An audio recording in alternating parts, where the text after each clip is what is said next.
오늘 두 번째 시간이고요. 오늘은 공공신학의 눈으로 읽는 성경 2강입니다. 그래서 오늘은 본문으로만 하면은 좀 몇 개 더 있습니다. 근데 제가 2장하고 3장에 해당되는 내용인데요. 먼저 첫 시간에는 2장, 자연법에 근거한 심판과 정의라고 해서 아모스 1장과 2장의 내용을 나누도록 하겠습니다.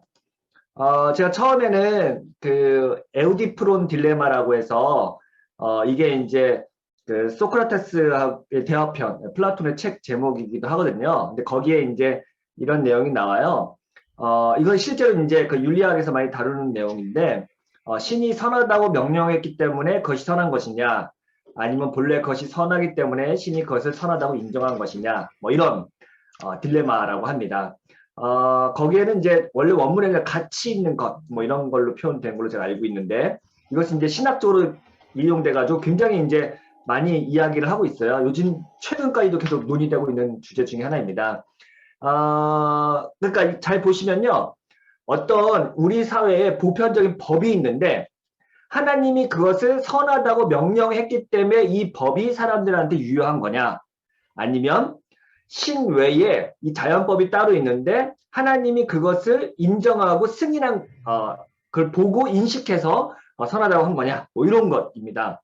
그러니까 전통적으로 첫 번째는 하나님의 명령은 무조건 선하다. 그러니까 하나님이 명령한 것이기 때문에 선하고 옳은 것이다 라고 말할 때, 하나님이 우리 인간에게 불합리하거나 불이한 것을 명령할 리 없다. 그러니까 인간이 눈이 보기에는 뭔가 좀 합리적이지 않고 선하지 않고 악한 것처럼 보이지만, 결국 하나님이 명령하기 때문에 우리는 그걸 순종해야 하고 따라야 된다라고 하는 게 첫 번째. 신이 명령했기 때문에 그게 선한 것이다. 우리가 이걸 디바인 커맨드 티어리라고 해서 신명령 이론이라고 합니다. 계시가 있고 인간의 순종이 있는 거죠. 두 번째는 이미 이 세계에는 뭔가 질서와 법칙이 있는데 하나님이 그것을 옳다고 승인한 것. 네, 하나님이 인정한 것이라고 하게 됩니다. 이제 이럴 경우에는 보편적인 정서나 감정에 호소할 수 있죠. 모두가 다 그래, 권선징악이 있고 징악 있죠. 선한 사람은 상을 받고 악한 사람은 벌을 받고, 이게 사실은 신명기 율법이기도 하지만 우리 보편적인 인간이 갖고 있는 정서잖아요. 그죠? 부모님을 공경하는 여러 가지 자연법이 있는데, 이 자연법은 하나님도 공감하시는 거, 하나님도 인정하는 법이다라고 하는 것이죠. 이렇게 되면은 이제 굉장히 이제 보편적인 윤리가 되지만, 반대로 마치 하나님이 이런 자연법에 종속되는 것 같은, 조금 더 열등한 것 같은 느낌이 들 수 있죠. 이걸 자연법 윤리라고 합니다. 보통 우리가 이제 제가 예를 들었는데, 그 성경에는 그래서 두 가지가 다 나오는데, 아브라함이 이삭을 하나님께 제물로 바치는 장면 있잖아요. 근데 이 장면을 이제 키에르케고르라든가 많은 사람들이 이제 해석을 하잖아요. 근데 잘 보시면은 아무리 하나님이라 할지라도 아들을, 그러니까 인간을 제물로 바치라고 하는 건 옛날 구약 성경에 몰록신이라고 해서 인신 제사가 있었거든요. 그러니까 하나님이 철저하게 싫어하고, 하나님이 정말 우상숭배라고 이방신이라고 혐오했던 말 그대로 그런 이방 종교의 풍습인데 하나님이 그걸 시켜요. 그럼 이게 말이 안 되는 거잖아요. 그죠? 그러니까 이제 아브라함은 그 자기가 어떤 보편적 기준을 넘어서서 하나님이 명령했기 때문에 아들을 바칩니다. 그러니까 하나님의 명령에 순종하는 거죠. 그러니까 하나님의 명령이 보편적인 도덕 법칙을 뛰어넘는 장면이라고 할 수 있습니다. 그래서 이제 키에르케고르가 이런 장면을 보고 우리 인간의 미적 실존, 윤리적 실존, 그리고 그 종교적 실존이 있는데, 뭐 많이 아시죠? 그러니까 그러니까 윤리적 실존이란 거는 우리 인간이 갖고 있는 보편적인 정체인데 이걸 뛰어넘는, 그러니까 윤리적 실존을 뛰어넘는 종교적 실존이 있다. 그게 이제 결단이다, 선택을 이렇게 얘기를 하는 거죠. 뭐 그리고 또 뭐 예로 든 거는 이제 베드로가 그 예수님의 명령에 순종해서 그물을 던졌더니 뭐 고기가 많이 잡혔을 때 베드로가 예수님 만나자마자 어떤 대답을 해요?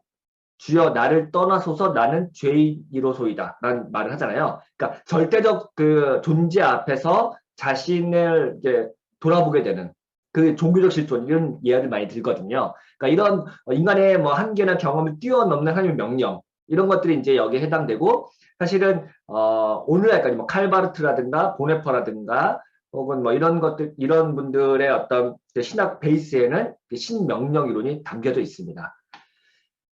근데 이제 재밌는 건 이제 이게 아니라 그 창세기 18장에 나오는 그러니까 하나님이 마치 자연 법칙에 매이는 것처럼 보이는 부분 이건데요. 여기 보면은 그 소돔과 고무라 이야기 많이 아시죠? 소돔성이 멸망하는데 거기에 이제 하나님이 심판하려고 할 때 아브라함이 하나님과 흥정을 하잖아요. 창세기 18장 23절 25절인데 여기에 이렇게 나와요. 주께서 이같이 하사 의인을 악인들과 함께 죽이심이 부당하오며 의인과 악인을 같이 하심도 부당하나이다. 세상을 심판하시는 이가 정의를 행하실 것이 아니니까. 그러니까 아브라함은 지금 하나님한테 따지는 건데 하나님 정의를 모르십니까? 라고 따지는 거예요. 그러니까 마치 하나님이 정롭지 못하다라고 하나님께 따지는 장면이고 하나님 정의로운 하나님이라면 이렇게 하면 안 되는 거 아닙니까? 라고 이제 반문하는 거죠. 그러니까 이 이야기 듣고 하나님이 움찔해가지고 그래 그러면 나랑 흥정하자. 나가지고 이제 거기서 이제 50명부터 이제 뭐 10명까지 떨어지는 그 흥정을 하는 거잖아요.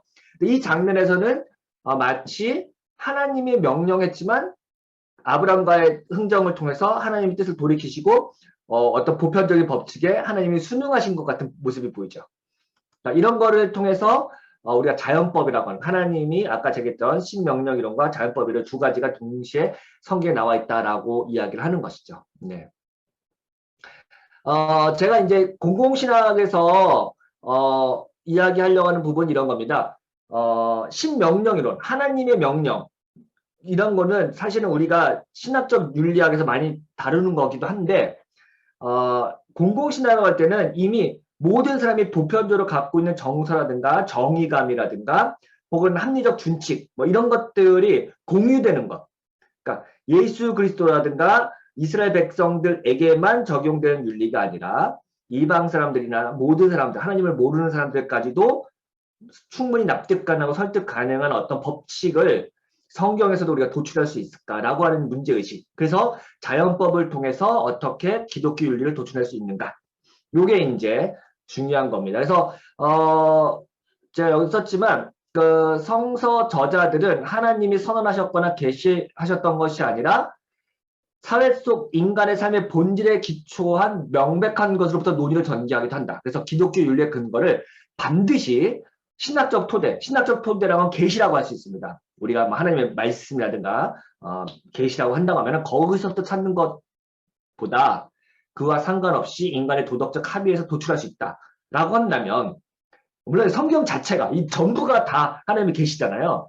근데 이제 그 중에서도 그 안에서도 우리가 보편적이고 자연적인 법칙이 안에 들어가서 그것을 하나님이 따르는 것 같은 이스라엘 백성들에게 적용되는 이런 걸 한번 찾아보자라고 하는 것이죠. 예, 그래서 공공신학의 눈으로 성경을 읽을 때 자연법에 준하는 것이 뭐가 있을까 찾아보는 건데 그 예로 제가 이제 아모스를 한 거고 이 아모스에 대한 어떤 그 설명은 여러분 보시면 알겠지만 뭐 김근지 교수님이라든가 아니면은 그 존 버튼이라고 하는 학자의 그 온 세상을 위한 구약 윤리란 책, 그 책이라든가 아니면 아모스 주석 같은 뭐 류준 교수님 주석도 마찬가지고 대부분의 그 앞부분에 이런 그 이야기가 많이 나옵니다. 근데 저는 이거를 조금 더 공공신하고 연결해 보면 적용점이 더 많을 것 같다는 생각이 들어서 해봤는데요. 네, 여기서 이제 첫 번째는 하나님이 선하다, 하나님은 의롭다, 하나님은 신실하시다라고 하는 우리 그 기본적인 전제는 구약 성경에서 헤세드라고 하는 것, 그 용어 아시죠? 헤세드, 하나님 헤세드라는 거는 unfailing love, everlasting love. 그러니까 실패하지 않는 사람, 영원한 사람, 신실한 하나님, faithful love 이런 뜻이거든요. 헤세드가 이 말의 의미는 처음과 끝이 동일하다. 라는 말이 있대요. 그러니까 하나님이 한번 약속한 걸 끝까지 지키신다. 뭐 마치 뭐 칼빈주의 성도의 견인과 같은 그런 비슷한 맥락인데 그 하나님 우리가 신실하시다고 하는 건데 우리가 이제 하나님이 신실하시다고 하는 말은 모든 인간이 그 하나님의 성품을 보고 납득 가능하고 공감 가능하던데 어찌 보면은 아브라함에게 했던 명령은 사실은 굉장히 납득하기 힘든 거기 때문에 하나님의 신실하심을 보여주는 것으로는 참 어색한 부분일 수도 있어요. 물론 이제 하나님이 이제 테스트였긴 했지만 그래서 하나님께서 이제 악을 심판하시고 선을 칭찬하시는 이런 장면 그리고 이스라엘 민족뿐만 아니라 모든 민족에게도 동일하게 하나님의 공의가 선포되는 것 이런 것들을 우리가 이제 하나님 도덕적 성품으로 볼 수 있고요. 또 하나는 예언서에서 많이 등장하는 말 중에 하나가 만군의 주요, 만군의 하나님, 이런 말이 표현하거든요. 온 세상의 통치자. 이 말은 하나님의 주권이 단순히 이스라엘 백성들에게만 특수한 영역에만 적용되는 것이 아니라 온 세상에 적용된다. 이런 메시지이기 때문에 하나님의 법칙이 이스라엘에게만 예외로 적용된다든가 이스라엘에게만 특수하게 적용되는 게 아니라 모든 것에 보편적으로 적용된다. 이런 이야기를 하는 거죠. 이런 고백들이 많이 나오는데 그렇기 때문에 하나님의 율법은 이스라엘 민족에게만 적용되는 것이 아니라 반대로 이방 왕들을 포함한 모든 인간은 하나님에게 도덕적으로 해명할 의무가 있다.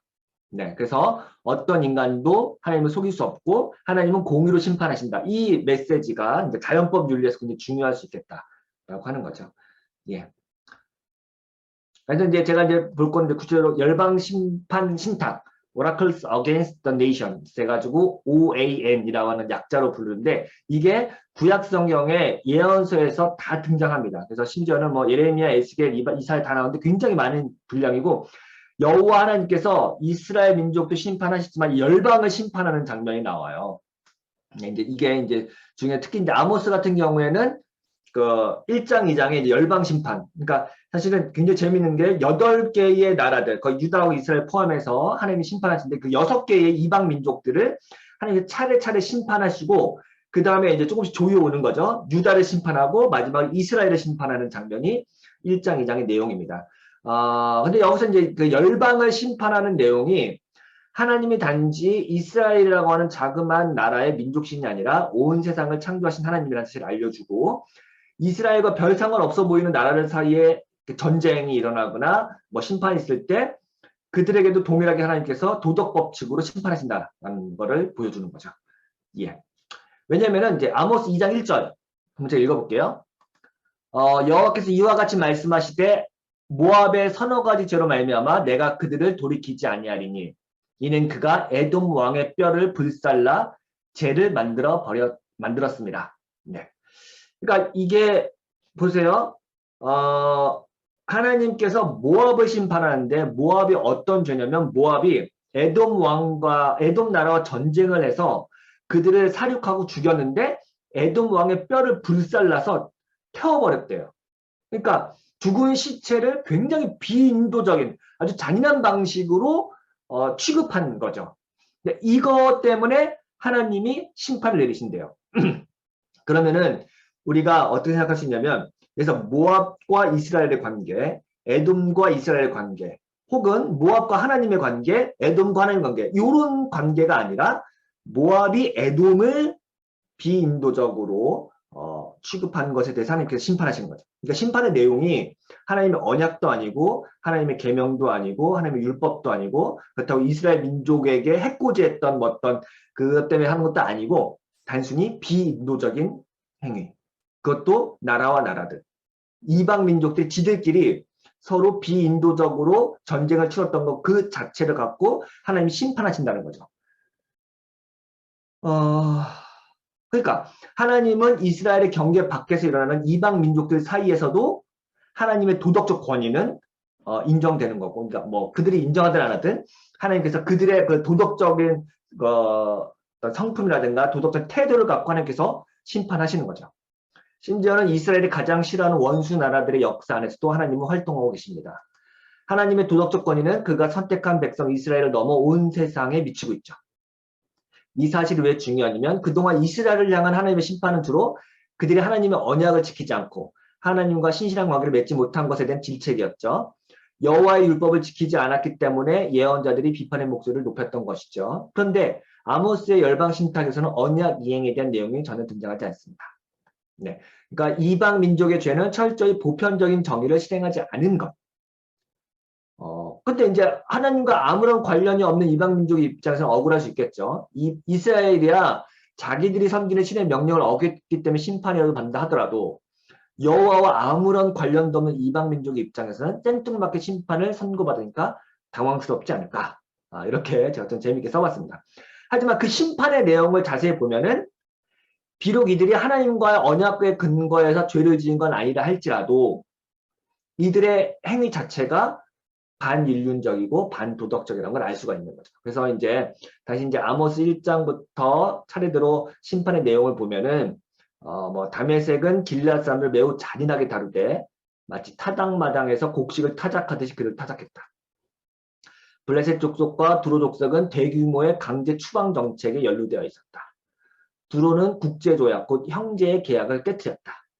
에돔 족속도 형제 민족을 계속해서 무자비하고 잔인하게 대한 것에 대해 고발당하고 있고, 아몬 족속은 죄 없는 민간인들, 임산부들을 칼로 죽임으로써 한 칼에 두 생명을 취할 정도로 잔인했고, 모압 족속은 사람의 뼈를 태워 가루로 만든 다음에 벽에 바르는 일종의 백색 도료로 사용했다. 그러니까 이게 지금 이제 많은 학자들이 이게 국제법, 그러니까 전쟁에 관련된 국제법과 연관이 돼 있다 이렇게 해석을 하더라고요. 그리고 이제 실제로 아모스가 그 당대 고대 문헌 중에 다양한 나라와 나라들 사이에 지켜야 할 어떤 도덕 법칙이라든 국제법이 있는데 그것을 어긴 것에 대해서 참고했을 거다라고 하시는데 뭐 그럴 수도 있겠고 아닐 수도 있겠는데 결국은 이들이 하나님과 관계를 맺은 백성이 아니라 할지라도 이미 인간 사회에서 통용되는 일반적인 규범이 작동하고 이들은 그것을 어긴 거죠. 그러니까 뭐 전쟁 중에도 우리가 뭐 지켜야 할 윤리가 있고 규범이 있잖아요. 근데 이것을 지키지 않은 거죠. 그렇다면 우리는 이렇게 광범위하게 알려진 사회적 합의의 근거에서 하나님께서 열방을 심판했다고 보시니까 그러니까 하나님이 열방을 심판하는 근거는 율법도 아니고 계명도 아니고 일반 사회에서 통용되는 국제법을 지키지 않을 때 그거에 대해서 하나님께서 심판을 일하신다. 라고 한다고 하면 이거야말로 이제 자연법에 근거한 하나님의 어떤 윤리적 도출이 아닐까 이렇게 하는 거죠. 예. 보통 공공신학에서 많이 제기되는 비판 중에 하나가 기독교의 이름으로 사회활동을 하거나 참여할 때 기독교 윤리만의 독특성을 찾기 힘들다. 예. 그래서 늘 제가 뭐 세미나하거나 강의할 때마다 많이 하시는 질문이죠. 실제로 사회 참여 과정이나 내용 그리고 결과가 일반 시민단체와 크게 차이가 없다고 한다면 그것을 굳이 기독교적 사회윤리를 할 수 있냐. 그러니까 우리가 뭐 기독교가 다양한 어떤 활동을 한다고 할 때 시민단체하고 중첩되거나 같은 일을 할 수 있잖아요. 그러면 이제 똑같은 일을 하면 되면은 결국 뭐 그게 기독교 윤리야? 이렇게 물어볼 수도 있겠고, 뭐 기독교 윤리만 독특한 뭔가, 독특한 활동이 있어야 되는 거 아니야? 뭐 이렇게 질문할 수 있잖아요. 그거 아니면 그냥 일반 시민 활동 그냥 하면 되는 거잖아요. 그죠? 근데 이런 질문들은 이제 아주 흔히 받을 수 있는 질문이죠. 네, 맞는 말 같아요. 실제로, 기독교가, 다른 단체들 하는데 그냥 숟가락 하나 얻는 것 같은 그런 느낌이 들 때도 있고, 네, 그래서 마찬가지로 기독교의 가치와 이념을 세상과 연결하는 작업을 하면 할수록 복음의 특수성은 희석되고, 뭐, 당연하죠. 네. 그래서 이제 세상과 소통하기 위해서는 불가피한 선택을 할 수 있다고 하고, 뭐, 그럴 수 있겠습니다. 그러니까 처음에는 이제 공공신학의 만들어진 그 동기 자체가 세상과 소통하자고 했는데, 또 이제 소통하고 나니까, 그게 기독교가 원래 해야 될 일이라든가, 아니면 굳이 기독교가 그걸 해야 되냐라든가, 아니면 그렇게 한다고 했을 때 기독교만의 어떤 독특성이 뭐냐, 이렇게 물어보면 이제 또 그런 식으로 질문 제기되는, 이게 왔다 갔다 하는 거는 항상 이제 기독교 윤리의 보편성과 특수성에서 많이 나오는 것 같아요. 그러니까 이제 요즘엔 다시 기독교가 고유한 역할을 하기 위해서 다시 교회로 들어가서 교회 예배라든가 기독교의 전통을 오히려 잘 지키는 게 더 낫다라고 하는 어떤 반작용도 계속해서 일어나고 있는 거죠. 근데 저는 한번 이렇게 생각해 봤어요. 우리가 교회 밖에서 세상을 향해 정의와 공평을 외치는 것은 하나님이 그 일을 우리에게 위임했기 때문이다. 그리고 하나님이 그러한 보편적 정의와 인권에 관심이 있기 때문이죠. 물론 교회가 나서서 적극적으로 그걸 해야 된다는 말을 제가 하는 게 아니라 하나님의 일이고 우리에게 위임하신 거기 때문에 그 교회가 하든 개인이 하든 어떤 기관이 하든 그건 크게 중요하지 않다고 생각해요. 다만 우리가 교회와 세상이라고 하는 그 경계에서 교회가 어떤 굉장히 중요한 아이덴티티와 이니셔티브, 주도권을 갖고 해야만 기독교적인 어떤 행동이라고 하는 것은 저는 한편으로는 그럴 수도 있지만 아닐 수도 있다고 얘기하는 거죠. 같이 해야 되는 거죠. 그러니까 단지 우리 교회와 우리 교단의 정의에만 우리의 관심이 머무는 것이 아니라 우리와 아무 상관도 없는 것 같은 지구 반대편의 전쟁과 내전에 관심을 기울인 이유가 여기 있는 거죠. 하나님이 그 관심이 있으시니까요. 우리는 우리의 형편과 상황에 맞게 우리의 일을 하면 됩니다. 뭔가 대단한 일을 해야만 하나님의 영광을 받는 것도 아니고 뭔가 기독교가 대단한 변화를 가져와야만 의미가 있는 것도 아니다. 우리 교회가 속한 지역사회에서 시민단체와 함께 정의로운 도시, 행복한 마을을 만들기 위해 힘을 합하면 되다. 저는 하나님이 생각보다 세상의 정의에 관심이 많다. 우리는 흔히 하나님을 열방의 주 만군의 하나님이라고 고백합니다. 만약 이 고백이 진심이라면 그분은 결코 우리의 교회와 개인의 영역에만 관심이 제한되지 않을 겁니다. 하나님은 러시아가 우크라이나를 어떻게 대하는지, 미얀마의 소수 민족들이 서로 어떻게 관계를 맺고 있는지 관심이 많으십니다. 네. 이게 이제 열방에 대한 심판이고요. 이어서 이제 마지막으로 2장에 보면 이스라엘의 죄에 대해서 지적하는 부분이 있는데요. 이 부분은 참 재밌는 게 열방의 죄는 나라와 나라들 사이의 죄인데 이스라엘의 죄는 좀 달라요. 이스라엘을 하나님께서 심판하실 때는 유다와 이스라엘 심판은 너희들이 하나님의 율법을 지키지 않았다고 해서 심판을 해요. 다르죠. 예. 근데 그 율법을 지키지 않았을 때 어떤 율법을 지키지 않았냐. 여기 보면 굉장히 다 사회적인 죄에 대한 언급이 있습니다. 보면요. 이스라엘은 의인, 곧 보통의 정직한 시민들을 종으로 팔아넘겼습니다. 어려운 시대를 살아가는 자들을 은을 받고 팔아넘겼다. 인신매매 된 겁니다. 궁핍한 자들을 신반 한 켤레 가격에 종으로 팔아넘겼다. 되게 리얼하죠. 예. 가난한 자들 다 신반 한 켤레 가격을 팔아넘겼다. 가난한 자들을 압제했습니다. 아모스는 가난한 사람들의 머리를 땅에 짓밟았다고 말합니다. 그들은 고통당하는 자들, 가난에 찌들린 자들의 재판을 공정하게 다루지 않았습니다. 공정하지 않은 재판. 가사를 돕기 위해 고용된 한 젊은 여인은 그 가정에 속한 젊은 남자들 중에 한 명에게뿐 아니라 그들의 아버지에게도 성적인 학대를 당했습니다. 성적인 학대. 부유한 채권자들이 성전 주변에 즐거운 시간을 보내면서 채무자의 겉옷을 담요로 사용했습니다. 이거는 이제 신명기법에 나름 맥락이 있는 건데 돈을 빌린 사람은 마지막 저당 잡힐 때 겉옷을 저당 잡히거든요. 근데 아시겠지만 이스라엘은 밤에 엄청나게 춥기 때문에 아무리 채무자가 겉옷을 저당 잡혔더라도 채권자들은 해가 떨어지기 전에 겉옷을 줘야 돼요. 왜냐면 그걸 덮고 자야 되거든요. 근데 여기는 이제 이 채권자들이 그 겉옷까지 가져가서 돌려주지 않았다 이런 얘기를 하는 거죠.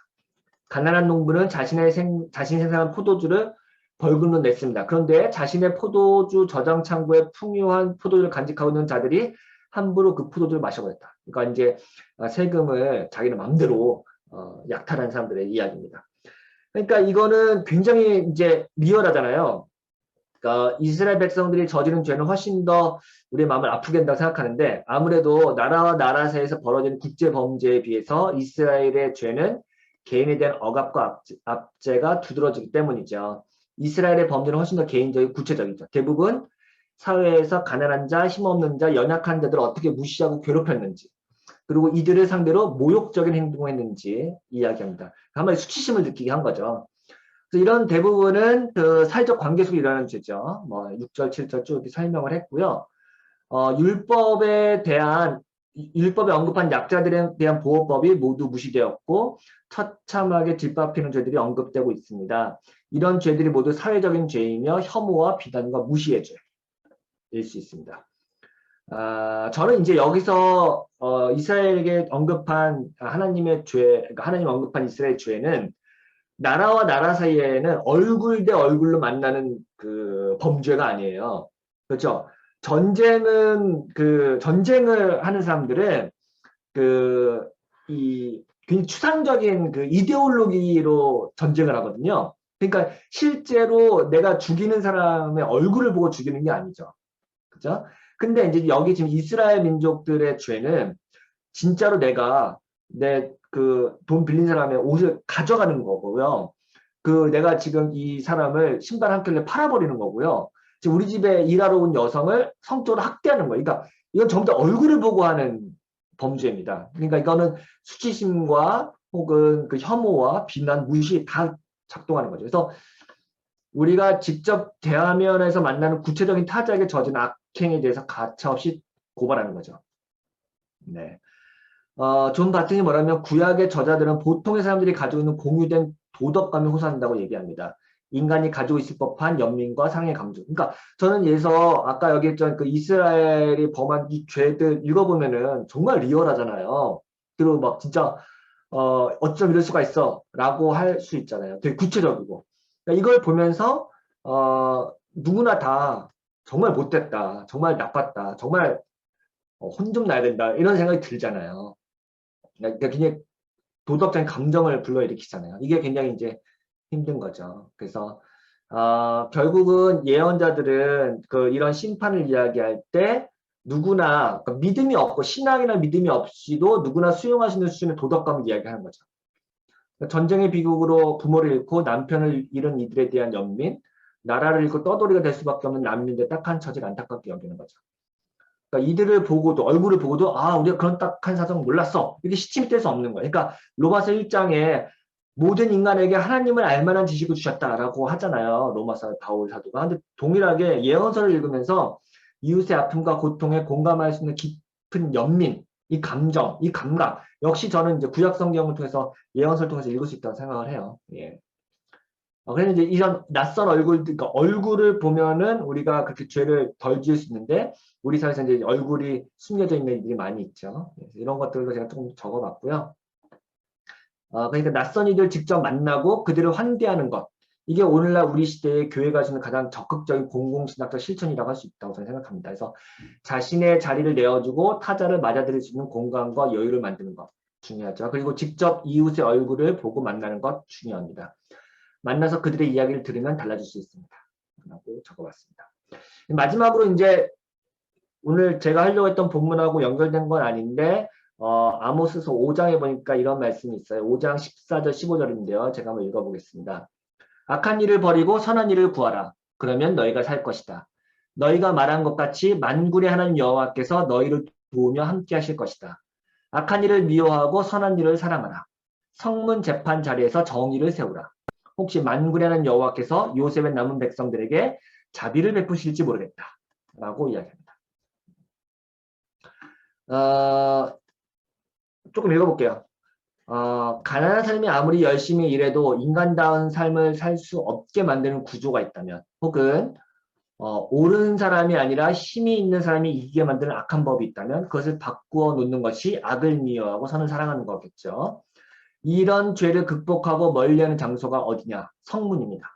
성전이 아니라 성문에서 정의를 세우라고 합니다. 고대 이스라엘 사회에서 성문은 지금의 법정과 같은 곳이었습니다. 종교의 자리가 아니라 법정과 같이 공적인 공간에서 정의를 세우라고 합니다.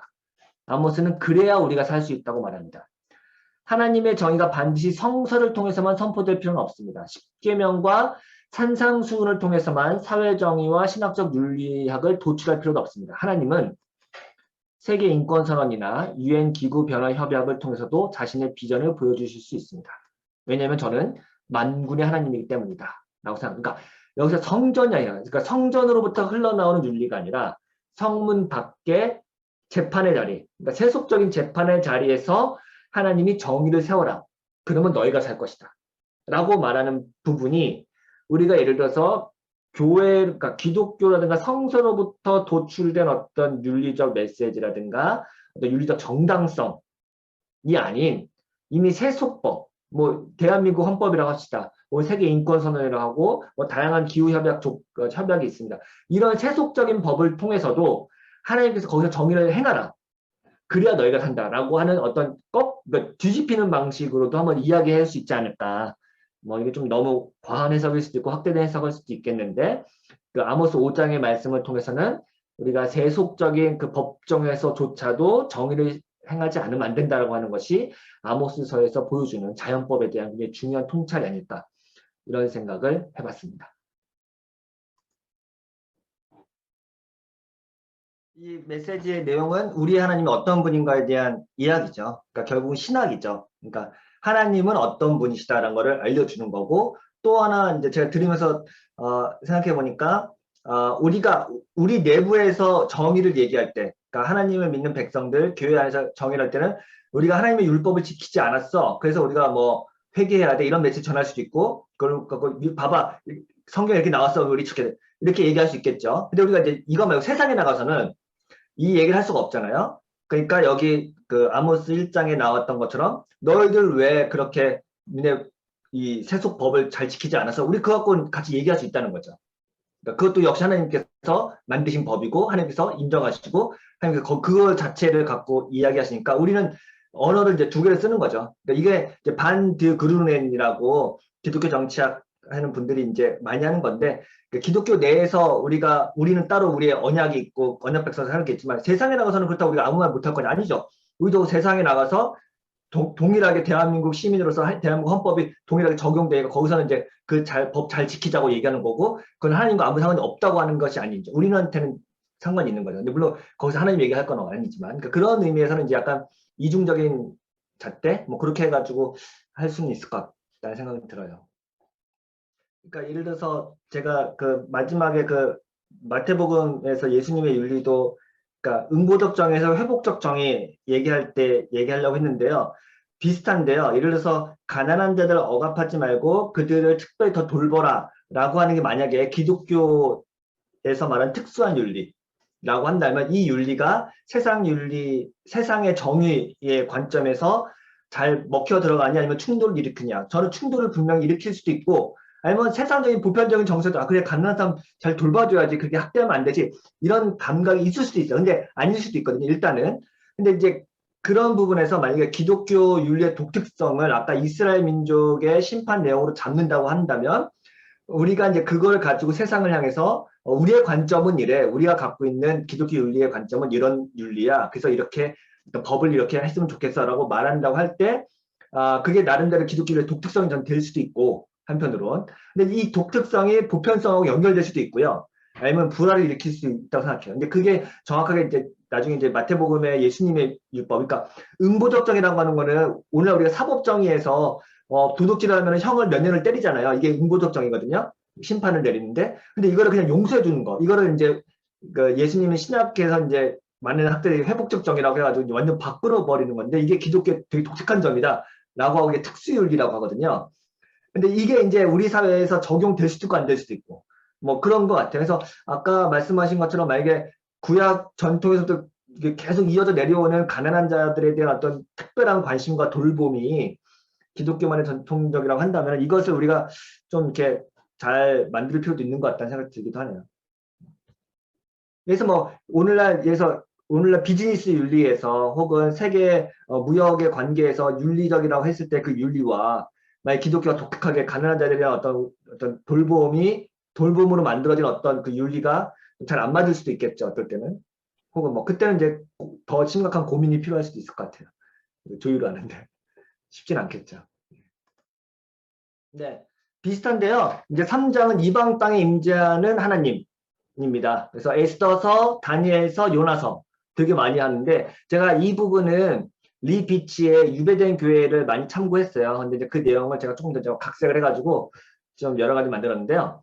먼저 교회가 혹은 그동안 기독교가 사회활동, 사회봉사활동 안 했냐? 저는 많이 했다 생각하거든요. 실제로 가톨릭이나, 그리고 실제로 그러니까 현재 그 아프리카를 원조를 가장 많이 하는 거는 미국이고, 또 그중에 굉장히 많은 수가 기독교 단체라는 거 제가 들었어요. 우리나라에서도 사회복지 단체에 굉장히 많은 그 기독교적 자금이 들어가고 있다 제가 알고 있고, 실제로 구호단체도 기독교적 베이스를 갖고 있는 구호단체 굉장히 많습니다. 그래서 이거를 faith-based community라고 해가지고 미국의 로널드 사이더가 막 이제 그런 활동도 많이 하고, 지금 그런 공공신학 연구, 그러니까 신앙에 기반을 둔 어떤 공적 부조라든가 사회적 활동 이런 거 연구 많이 하고 있거든요. 근데 그거는 여러분도 아시겠지만 뭐 꽃동산 같은 경우는 가톨릭 재단이고, 기독교 재단 뭐 컴패션이 됐고 뭐 어떤 뭐 기아대책이 됐고 다 기독교 베이스가 많거든요. 그러니까 우리 사회에서 기독교나 교회가 사회봉사 활동 그동안 많이 했어요. 뭐 여러 가지 활동으로.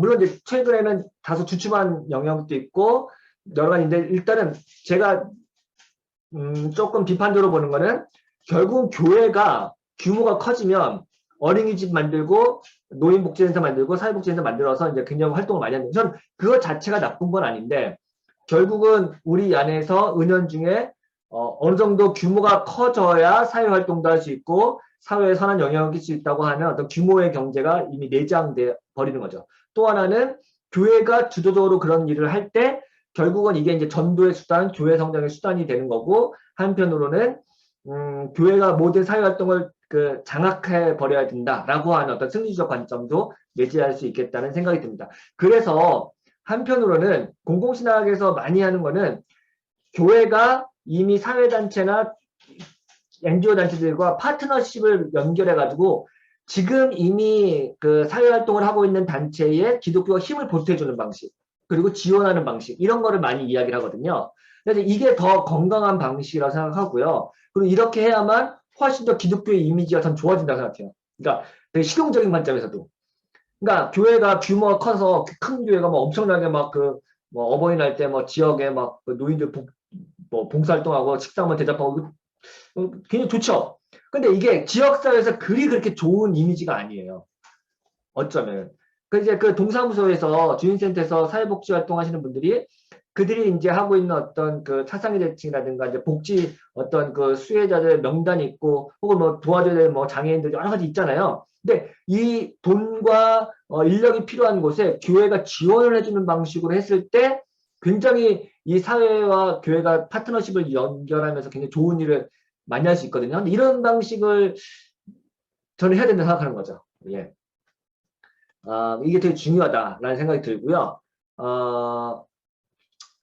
왜 이러냐면은 옛날에 이제 디아코니아라고 독일에서 디아코니아 할 때 교회가 굉장히 이제 디아코니아 활동을 많이 했는데 독일 사회가 근대화되고 세속화되면서 그 교회가 했던 역할을 이 국가가 주도하거나 아니면 시민사회가 다양하게 역할을 분배해서 하게 됐거든요. 그래서 지금은 이제 교회가 물론 이제 디아코니아 사역도 굉장히 많이 하긴 하지만 많은 부분을 이제 지역사회라든가 시민사회에서 이제 이양을 시켰단 말이에요. 그러면은 그거를 그 같이 함께 사역해야 되고 또 이미 시민단체는 훨씬 더 잘해요, 그거를. 그잖아요. 우리가 뭐 장애인센터라든가 아니면 사회복지센터라든가 이런 전문가들이 있거든요. 물론 교회 안에도 전문가가 있을 수 있지만 이미 지금 우리 현대사회는 굉장히 사업이 분화되고 다양한 방식으로 이제 전문가들이 세워졌기 때문에 교회가 거기서 함께 파트너십을 하는 게 훨씬 더 좋다. 이게 제 생각입니다. 그래서 이런 모티브를 제가 어떻게 연결하냐면 하나님께서 아까 그 아모스하고도 비슷한데 이스라엘 성전, 이스라엘 민족에서만 역사하는 게 아니라 이방 땅에서 이방인들 가운데 어떻게 역사하고 있는가를 통해서 이스라엘 공동체가 다시 이방인들에게 배우는 거. 저는 이 모티브를 지금, 그러니까 제가 지금 했던 이 이야기, 사회봉사의 모티브를 그럼 성경에서 과연 하나님의 임재가 성전을 떠나서 이방 민족에게 하나님의 임재가 임하고 오히려 반대로 그들이 더 경건해. 그리고 그들이 더 하나님을 잘 섬기는 것 같아. 그러면 오히려 이 메시지는 이스라엘 민족에게 회개하고 이들에게 배우고 이들과 함께하라고 하는 메시지. 그러니까 더 이방 선교를 넘어서 이방 땅에서 역사하는 하나님에 대한 어떤 감각을 세우는 것. 이거야 모티브를 제가 얻어서 이제 이 글을 쓰는 거거든요. 한번 보시죠. 에스겔서 1장에 보면은 하나님의 영광이 성전과 그 땅을 떠날 때 하나님은 바퀴를 타고 그러니까 하나님의 이제 바퀴 타는 뭐 네 가지 생물에 해가지고 막 움직이는 형상 나오잖아요. 근데 이게 그러니까 네 가지 생물의 형상이 나오는데 이들은 바퀴를 타고 움직입니다. 여기서 하나님은 예루살렘에 묶여있지 않고 계속 움직이는 분으로 묘사됩니다. 마치 하나님도 자기 백성과 함께 유배지로 갇힌다는 것을 나타내는 장면 같습니다. 에스겔서 10장에도 보면요. 바벨론에 있는 유배자들과 함께하기 위해 여호와의 영광이 성전 문지방을 떠나는 모습. 이게 판타지죠. 이런 은유를 통해서 이스라엘의 하나님의 임재와 영광이 이방 땅에 넘어가는 것을 보여준다는 거죠. 그래서 이제 그들은 성전을 떠난 낯선 곳에서 하나님을 만날 준비해야 됩니다. 성전 중심의 신앙생활을 마치고 낯선 이방 땅에서 하나님을 예배해야 하는 상황. 더 이상 하나님의 영광은 성전에 머물지 않는다. 예. 그래서 그분이 계시고자 하는 곳에 계시는 거죠. 이제는 경계를 넘어서. 그래서 이제 이 시기에 그러니까 포로기로 넘어가고 하나님의 영광이 이스라엘을 떠나갈 때 그 시기에 이스라엘 정체성이 바뀌는데 어떻게 바뀌냐. 첫째, 그들은 하나님의 부재를 경험하면서 믿음에 대한 새로운 이해를 형성합니다. 하나님이 없는 것처럼 보이는 세상 속에서 하나님과 맺은 언약의 신실한 삶. 그러니까 이제는 성전도 없죠. 예배도 없죠. 또 어떤 종교적 의식이 없죠. 그러면은 남는 거는 하나님과 내가 언약 관계에 있지라고 하는 그 느슨하죠. 강력한 끈이죠. 관념적인 끈인데 하나님과 내가 언약 관계에 있다. 내가 어느 곳에 가든지 어디에 있든지 하나님의 언약 백성으로서 나는 그 약속을 지키겠다라고 하는 내적 확신. 이렇게 바뀌어요. 그래서 예스겔도 이제 그런 새 언약에 대한 마음에 새기는 게 있잖아요. 이때는 이제 외적인 형식이라든가 의례라든가 이런 것이 다 무너져 버리고 하나님과 내가 맺는 그 새 마음으로 새 언약, 마음판에 새기는 새 언약으로 바뀌는 거죠. 두 번째, 이어서 언약에 대한 충성, 로열티를 배우게 됩니다. 그래서 그리 아니하실 자라들 신학. 네. 여기 나오는 거죠. 이건 다니엘에서 나오고요. 셋째, 이스라엘은 새로운 선교적 사명. 이제부터 이스라엘은 이방 땅에 가서 무슨 뭐 내가 선교사고 너희는 피선교주이기 때문에 나한테 배워. 이런 방식의 선교가 아니라 완전히 뒤집혀가지고 고난받는 종, 열방을 섬기는 종, 그러니까 약한 사람, 그러니까 약하고 가난하기 때문에 이방을 섬기는 거예요. 그래서 이제 이 본문에는 쓰지 않지만 이사야서 53장이라든가 고난받는 종에 대한 모티브가 이사야 되게 많이 나오거든요. 이거는 바로 우리가 세상을 섬길 때 가장 낮은 자로, 가장 고난받는 자로 섬기는 방식으로 바뀌는 거예요. 이 정체성이. 이스라엘은 오랫동안 강력한 적들의 위세에 눌려 살면서도 그들만의 독특한 정체성을 상실하지 않은 채 나름의 길을 찾습니다. 바벨론이나 페르시아의 문화에 통합되어 그럭저럭 적당히 어울리며 살거나 아예 그들과 완전히 분리되어서 문화와 무관하게 살아가는 유혹 모두 떨쳐내고 유배라는 상황은 나름의 길을 형성하는 시기였습니다. 이 나름의 길이라는 게 독특한 거예요. 세상 속에 있으나 세상과 같지 않고 세상과 더불어 살지만 세상과 다른 방식.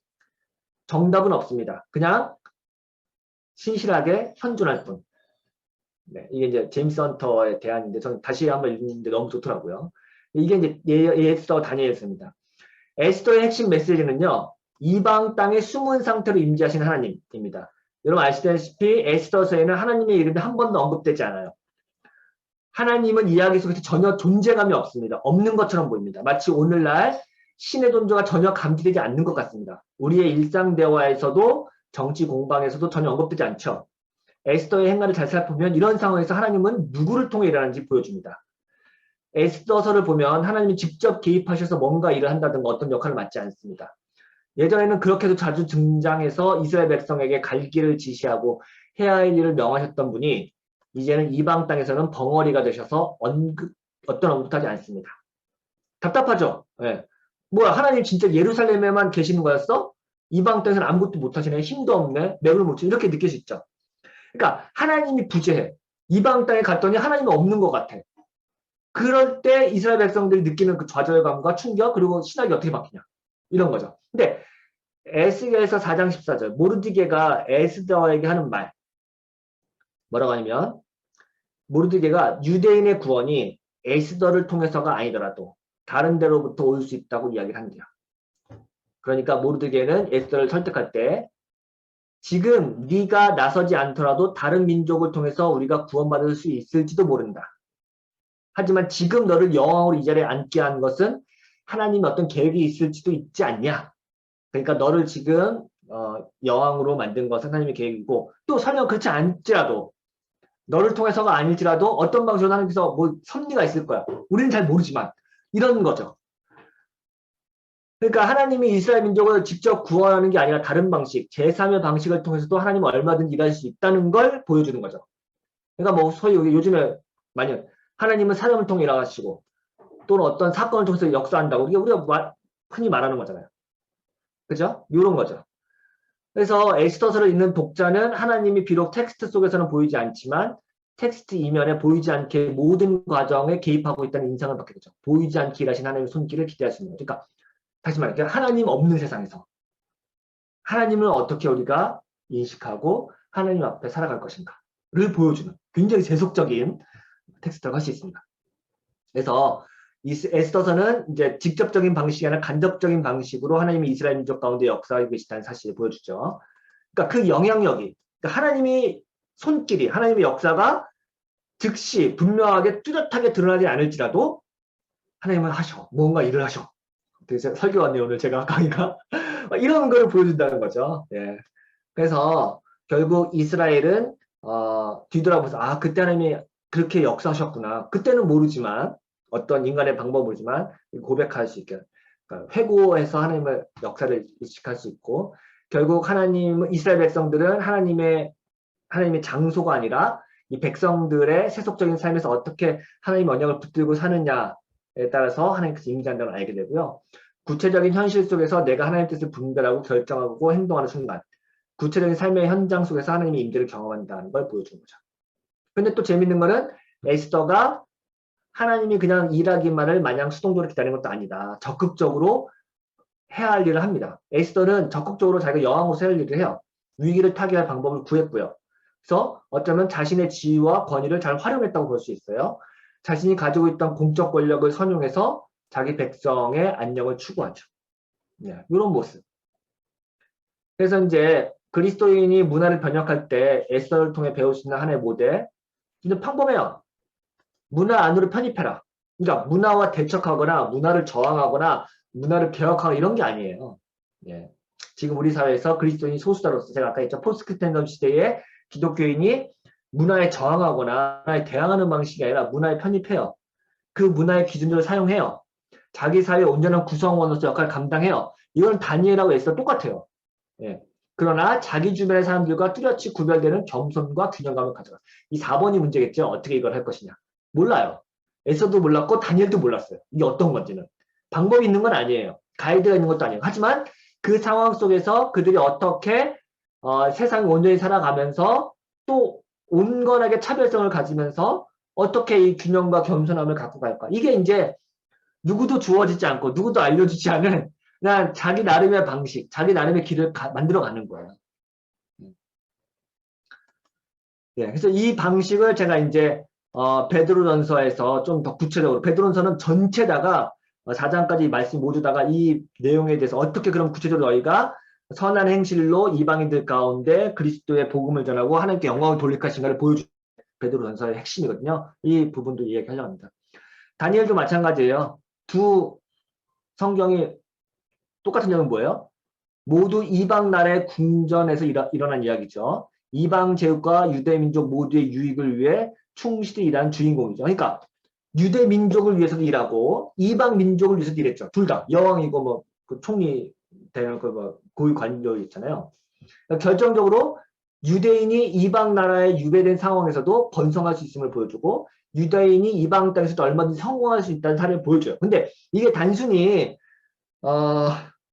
무슨 뭐 다니엘 기도법처럼 무슨 뭐 내가 뭐 세상에서 뭐 엄청나게 성공해야만 하나님께 영광 돌린다든가 뭐 세상에도 꼭 성공한다 이런 방식을 보여주는 게 저는 뭐 그렇게 단순한 메시지는 아니라고 생각해요. 이게 이제 어떤 방식으로 우리가 살아가야 되는 어떤 지혜를 가르쳐 주는데 어떤 학자들은 이러더라고요. 그 이중적인 충성을 보여줬다. 그들은 자기들의 궁극적인 헌신의 대상인 하나님에 대한 언약적 신실함을 끝까지 고수합니다. 그러면서도 이방 나라의 왕을 섬깁니다. 이중적인 충성이에요. 듀얼 로열티예요. 이게 어떻게 가능하냐? 뭐 물론 역시 이제 제 대답은 답은 없다. 이방 나라의 관습과 문화에 완전히 동화되는 것도 아니고 완전히 분리되지도 않는 새로운 방식. 그 나름의 방식은 어떤 식으로 구현할지 잘 모르죠. 그들도 그들 방식은 잘 몰랐을 겁니다. 정해진 매뉴얼이 있는 건 아니죠. 그들이 붙들고 있었던 것은 그저 하나님의 언약이었고 그분에 대한 충성과 신실함이었죠. 네. 여기 나오죠. 그 다니엘과 새 친구 이야기 뭐 유명하죠. 그리 아니하실지라도 하나님의 성경에 고백이 나오는데 이게 이스라엘 백성들의 신앙이 진보했음을 보여주는 전형적인 예예요. 왜냐하면 옛날 같았으면 어땠을 것 같아요? 자기들이 믿는 하나님께 기도하면 그분이 개입하셔서 새로운 일을 만드시고 기적과 같은 역사를 만들 거라고 생각했습니다. 근데 지금 이들은 이방 나라에서 소수자로 살아갑니다. 지금 이들은 예전에 엘리야가 바알과 아세라 선지자 써던 상황이 아니란 말. 이때 능력되겠잖아요. 불을 내리는 신이 진짜 신이다. 지금은 다니엘과 시신과 이런 기도하는 게 아니에요. 어쩌면 이들은 예전과 같이 하나님이 역사하지 않을 것이라는 걸 생각할 수도 있어요. 그리 아니하실지라도 나는 하나님을 신뢰하겠다. 이 메시지 안에 이미 패배감이 담겨져 있어요. 한편으로. 엘리야 같은 자신감이 아니에요. 그러니까 예전과 같이 하나님이 역사하지 않을지도 몰라. 하나님이 기적 같은 개입은 불가능한 것을 알았던 건 아닐까. 그래서 그들은 그리 아니하실지라도 신앙을 가지게 됐죠. 그래도 하나님을 신뢰하고 하나님께만 그러니까 나를 구해주지 못해 하나님이. 그래도 난 하나님을 신뢰하겠다. 엘리야가 좀 다르지 않아요? 네. 그러니까 이들에게 신앙이란 전능한 하나님을 믿는 신앙이 아니었습니다. 내가 믿는 하나님이 힘이 센 신이 아니어도 여전히 그분과의 언약적 신실함을 유지하게 되는 헌신이 만들어지죠. 신앙이 업그레이드 됩니다. 신앙이 바뀝니다. 오늘도 마찬가지죠. 내가 기도하는 내용을 즉각적으로 응답하지 않는 신. 어떤 신일까요? 그리고 그런 신 나이가 어떤 의미일까? 물어볼 수 있겠죠. 여기까지가 이제 에스더 다니엘서 설명이고요. 요나서 본문도 갑니다. 오늘 되게 본문이 많네요. 제가 되게 빨리 하죠. 요나 본문.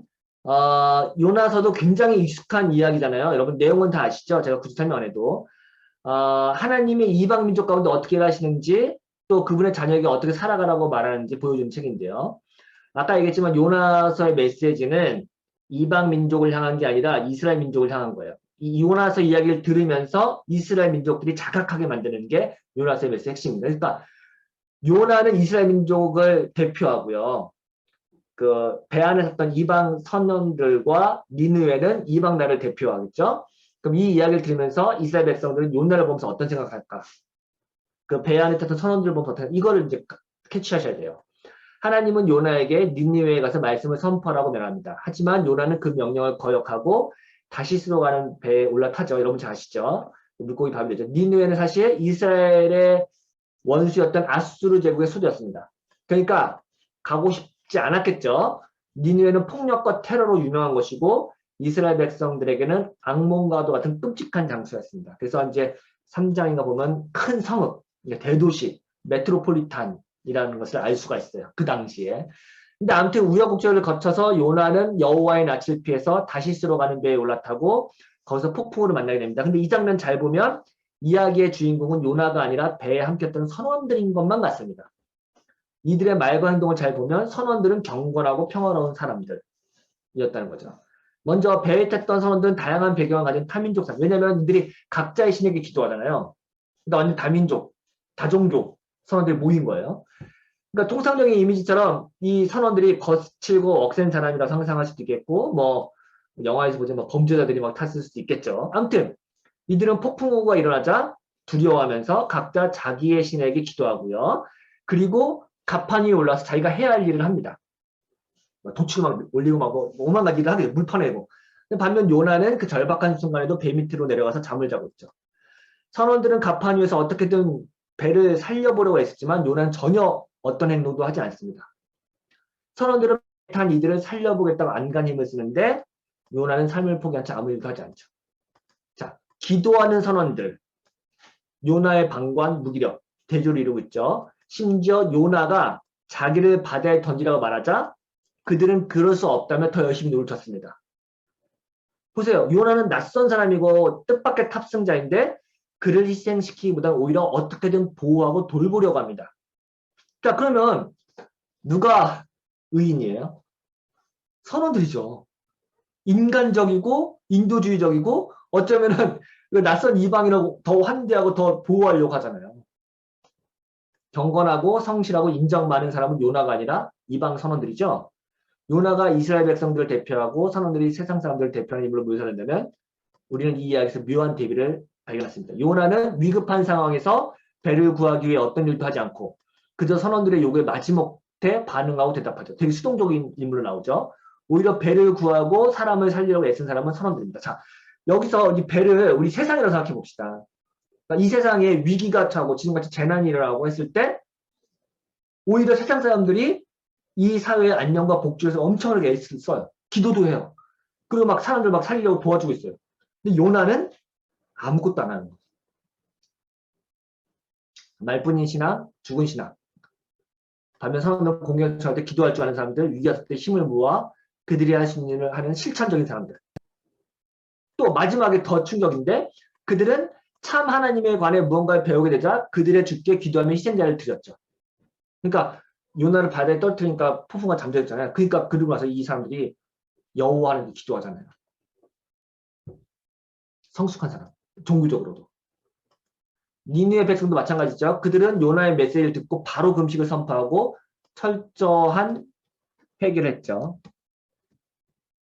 겸허한 자세로 성읍 안에 있는 폭력을 제거하죠. 짐승들까지 회개했다고. 그러니까 이거 굉장히 철저했다는 걸 보여주죠.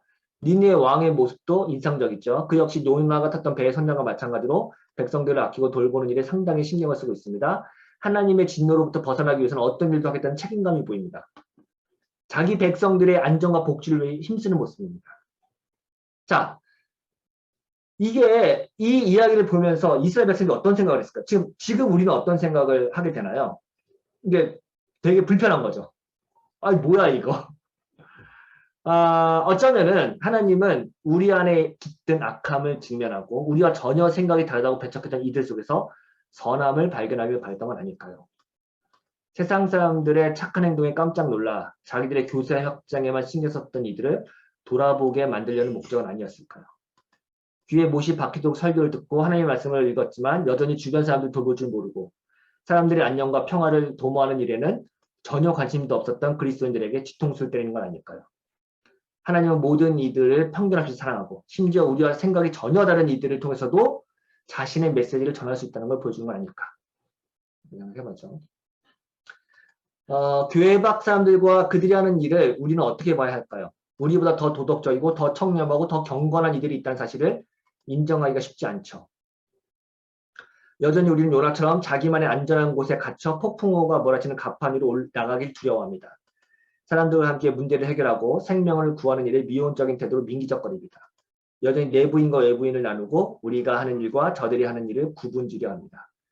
하나님이 세상을 얼마나 사랑하는지, 니네 백성들과 그곳에 사는 동물들까지 얼마나 아끼시는지 전혀 고려하지 않은 채 말이죠. 더 좋은 세상, 더 좋은 마을, 더 좋은 학교, 더 좋은 공동체를 만들기 위한 노력은 다른 누군가가 아닌 우리가 해야 할 일입니다.